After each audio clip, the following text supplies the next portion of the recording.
Now, earlier today on my channel, I posted a couple of clips from a live stream I did last night with my friend and my coach, Joshua McGuire, aka Joshua the Psychic. We've been doing this live stream every Tuesday night at 9:30 called Nothing Remotely Controversial, where we basically talk about news and events, and he does psychic stuff to help us kind of try to divine what's going on beneath the surface, see if there's anything we can pull from it. Listen, it's all in good fun. It's just a way to relax and banter and look at the news in a little bit of a lighter way.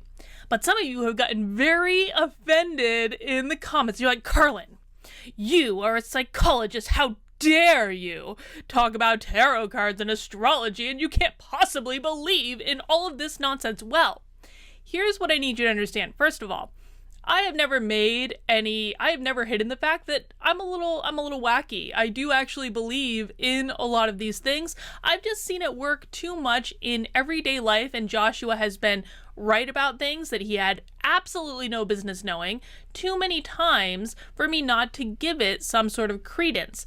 But what you also need to understand is that there is actually a link between psychology and tarot cards and psychology and astrology, and it's not just a loose link. At its core, the foundation of what I do was built by people who believe in this stuff, and so we're going to talk about that. But I want to make one thing very clear off the top. Listen, I believe there is a time for work and there is a time for fun. When I go in and do trainings in organizations or work with teams or do executive coaching or performance coaching or things like that, do I bring a psychic with me? No, I don't. Do I pull out my tarot cards? No, I don't. That's work. It is a different thing. What we're talking about now is fun. And I want to be able on this channel to talk about different aspects of my life, different aspects of my experience, different things I'm interested in. This stuff is part of my experience. It's part of who I am. It's part of what I believe. Again, my beliefs are wacky. I completely understand why you might think I'm off my nut. I really do. But you know what? You probably believe some crazy things too, and it's all okay, because if we can't think about these ideas, some of these ideas, folks, they're so interesting to think about, and they can be so aspirational, and they can help you gain perspective. And I've seen people use these tools to create a much better life for themselves in the real world. And why wouldn't we want to explore that? I guess is my question. Why wouldn't we want to explore that? At the end of the day, I became interested in psychology because I'm interested in the human experience. And the human experience isn't just about practicality. The human experience can be about creativity and innovation and imagination. It can be about going to the stars, because we've literally done that as human beings. We have traveled to the stars. And I just think it makes life so much more interesting when we get to think about these ideas. So let's talk about it. Let's talk about the link between psychology and some of these more mystical arts, shall we say. So I came across this article on Medium that has just a quote I want to make sure we cover, because I think it's really, really important. It starts off, I once paid for a reading by a certified tarot reader. I was at a mental health event of all places. He claimed that his method was not meant to replace traditional psychotherapy, but instead was only as an alternative for those who prefer a cheaper and quicker access to universal truths. We're not really reading the future, he told me. We are using familiar symbols that have been used for centuries. These symbols are meant to untangle thoughts we already have, and that will help you to clarify your best options moving forward. So I want to read that sentence again because it's really important. These symbols, whether it's tarot cards, astrology, whatever, we're going to talk about a few, these symbols are meant to untangle thoughts you already have, things that already exist in your head that will help you clarify how best to move forward. In other words, these things, all they do is reflect back at you. That's all they do. It's just a reflection back at you. He looked clean and educated. He didn't seem to be like a quack. The way he explained it sounded logical. Joshua always says that this stuff is logical because there's a logic to the psyche. It was still amusing, though, that he claimed to be a holistic practitioner. He called himself an intuitive therapist, not a psychic. According to him, psychic power is just heightened intuition. Listen, there was a time in my life, and it really wasn't that long ago, that I didn't believe in any of this stuff. I really didn't. Not maybe 5, 6 years ago, something like that. I didn't believe in any of this stuff. But then I started meditating. And when I started meditating and I started doing different types of guided meditations that weren't just like the highly practical ones, like, use this meditation if you want to gain more confidence or, those types of things. I started getting into like the more woo-woo ones.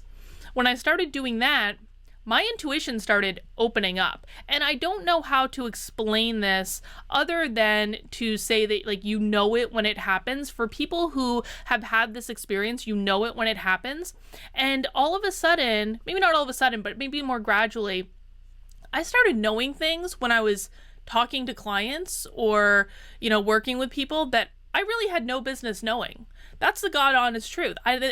This actually does come into my trainings that I do with teams, because there are times when someone's telling me something and I can just intuitively know what's going on between them and a coworker. This happens to me literally all the time. I don't really understand it other than to say that our brain has a lot more information in our subconscious that we don't consciously realize is there. And our brain is the best supercomputer in the world, right? It is the best, fastest supercomputer in the world. It's constantly compiling millions and millions and millions of pieces of information and delivering you an answer, and it's just not telling you how it got there. And so that's what our intuition is.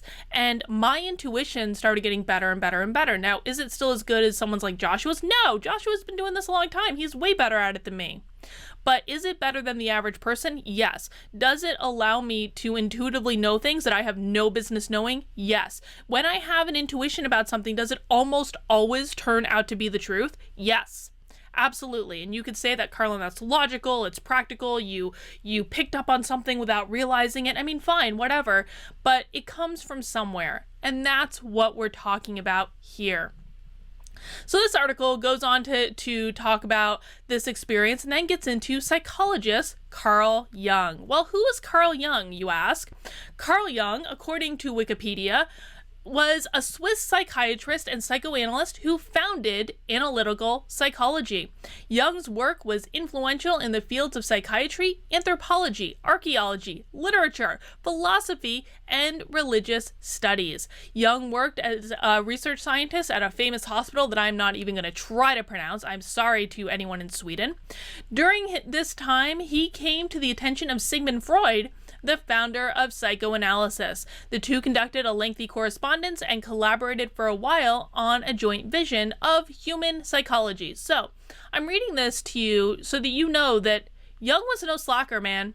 Jung contributed immensely to the field of psychology, and there are people that like him and there are people who don't. I mean, basically what happened with Jung and Freud is they had a little bit of a tiff. They had a little bit of a split. They had different philosophies. Some people followed Freud, some people followed Jung, whatever. I don't really care. I care about things that are useful.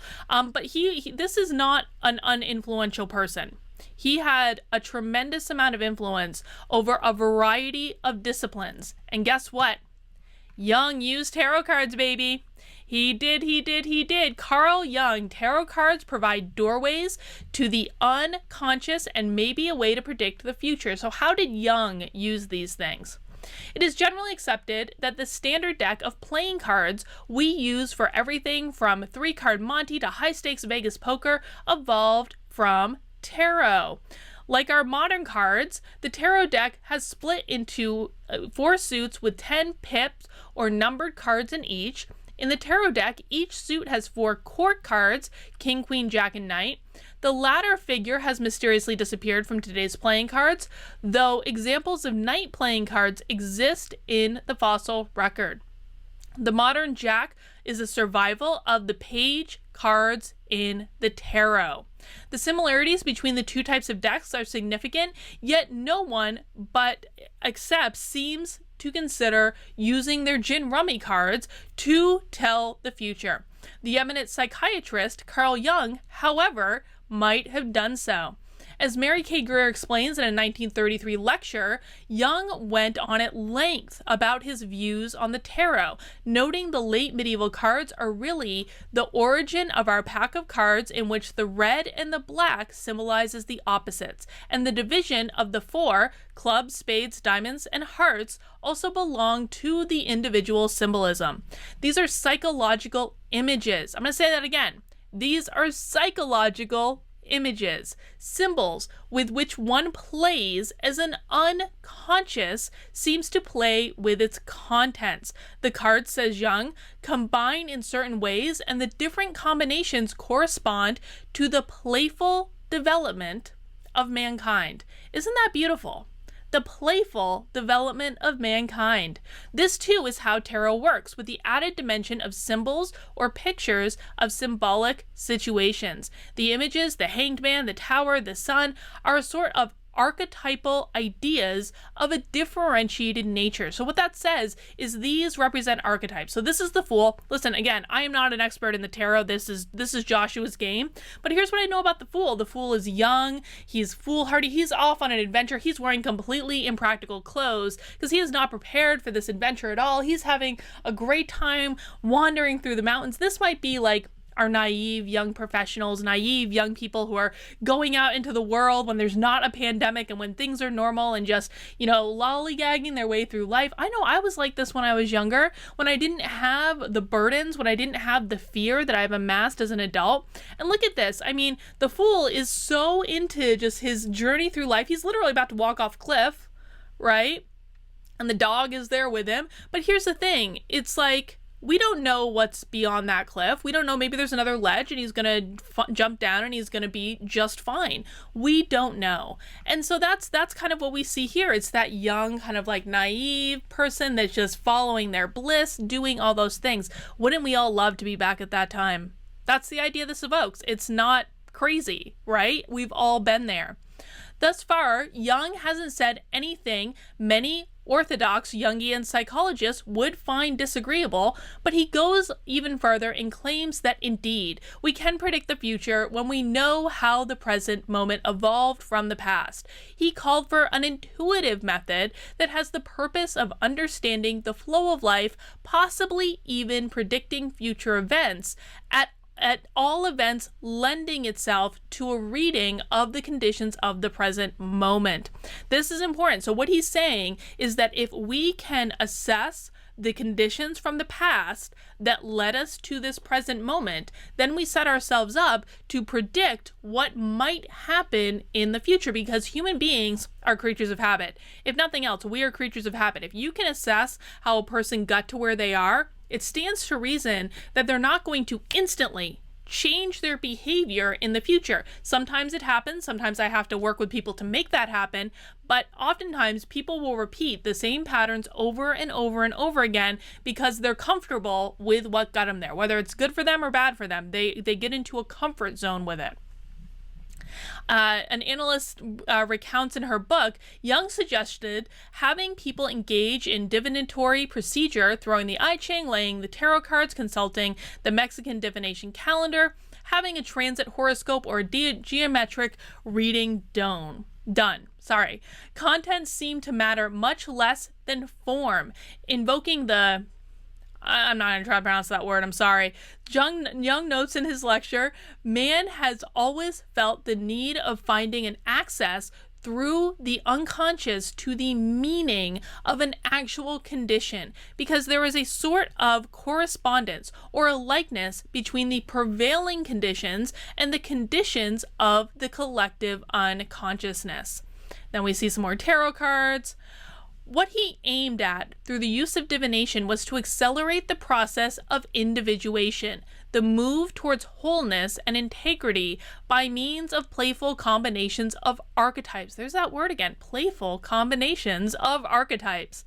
As another mystical psychologist put it, the tarot will teach you how to create a soul. Jung perceived the tarot, notes the blog, as an alchemical game which in his words attempt the origin of opposites. Like the I Ching, it represents a rhythm of negative and positive, loss and gain, dark and light. Much later, in 1960, a year before his death, Jung seemed less sanguine about the tarot and the occult, or at least downplayed their mystical divinatory power for language more suited to the laboratory, right down to the use of complaints about staffing and funding. As he wrote in a letter about his attempts to use these methods, under certain conditions, it is possible to experiment with archetypes, as my astrological experiment has shown, ha ha ha. As a matter of fact, we have begun such experiments at the C.G. Jung Institute in Zurich using the historically known intuitive synchronistic methods, but we have too few coworkers and too little means, so we could not go on and we had to stop. So this is something that they were actually playing with. And listen, who knows what could have come of it? We don't know, but they were playing with it and they were considering it and they were letting the ideas marinate. And that's really what's important. Listen, I don't want to convince anyone in this to believe what I believe or to use these things. Do what you want to do, man. I don't really care. But why are we dismissing ideas out of hand? Or like, some of you actually get upset that this is even being discussed. Like, why? Like, if we care about free speech, free thought, then why are we limiting ourselves? Maybe it'll turn out to be total bunk. Who knows? But let's play with it in the meantime. Otherwise, it's just like not fun. Later interpretations of Jung doubted that his experiment with divination had the analytical technique that would pass peer review, and that's probably fair. To do more than preach to the converted, wrote the authors of the 1998 article published in the Journal of Parapsychology, the experiment or any other must be done with sufficient rigor that the larger scientific community would be satisfied with all aspects of the data taking analysis and all aspects of the data, taking analysis of the data, and so forth. Or one could simply use Jungian methods to read the tarot, the scientific community be damned. Really, and listen, like, we all know, based on the grievance studies in which, 3 academics basically got together, made up a bunch of studies, passed them through peer review to get them published in journals, completely made up studies. Google it if you haven't heard of them, because it's fascinating. I might even try to link something in the description below. Peer review is not all it's cracked up to be. So listen, I am not suggesting that. Again, I'm not suggesting that you take this and you bet on it. I'm not suggesting that y'all give up your therapist and go to a psychic. I'm not suggesting any of that, folks. What I am saying is that this is not out of left field. And it is not as crazy as you might think it is. And at its very core, this is about identifying different archetypes, different themes to someone's life, different experiences that all people go through, and the cards reflect back to you what you want to see. As in Jung's many other creative appropriations of mystical, alchemical, and religious symbolism, his interpretation of the tarot inspired through these mystical leanings to undertake their own Jungian investigations into parapsychology and the occult. Inspired by Jung's verbal descriptions of the tarot's major arcana, there's actually a Jungian tarot deck. And look at this, it's like $95 on Amazon. I'm not buying that. One of you all can buy that. And then you can see these are actually Jung's tarot, the Jungian images for the tarot cards. So we look at the Fool, which we looked at earlier. Look, I mean, a little bit less fun. He's not flipping around, falling off a cliff, but it's there. And we got, all these things, it's just symbols, guys. That's all it is. Joshua's favorite is the Chariot. I don't think he'd like this one as much though, because it doesn't have the symbology that he likes. But listen, all this stuff is just symbols. It's in good fun. If you think I'm crazy, that's fine. Whatever. Like, people have definitely called me worse, but I don't know. I think it's fun to play with, and why would you take life so seriously that you would just, out of hand, reject ideas that can be aspirational and that real people have used to create better experiences? I don't know, man. Don't place bets at the track on psychics. I guess not, but it's fun to think about, and I'm gonna keep doing it. So if it bothers you so much, hey man, I am not the channel for you. But if you're interested in exploring different aspects of the human experience, hey, maybe we'll get along just fine.